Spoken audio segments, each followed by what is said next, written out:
Hello everyone, welcome back to our YouTube channel. If you're facing issues with LinkedIn account or need assistance with the feature, contacting LinkedIn support is the way to go. While LinkedIn doesn't have a direct customer support email, there are ways to get in touch with the support team effectively. In this video, I'll show you step by step how to email LinkedIn support and ensure your issues getting addressed. So let's get started. First of all, open the LinkedIn app and then tap on your profile picture. After that, click on the setting option which is at the bottom of the screen and find an option saying Help Center. Click on it.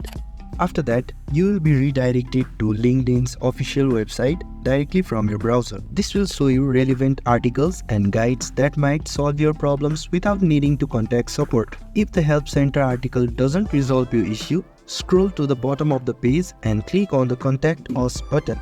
This option will take you to LinkedIn's support request form.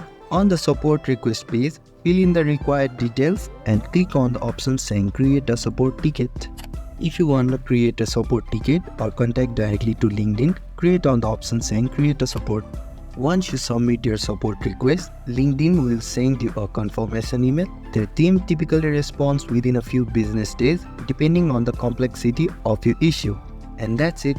You now know how to contact LinkedIn support. While there's no direct email address, using the Help Center and submitting a request ensures your issues reaches their team. If you found this video helpful, please don't forget to like, share and subscribe to our YouTube channel and leave a comment if you have any questions. Thank you for watching and good luck resolving your LinkedIn issue.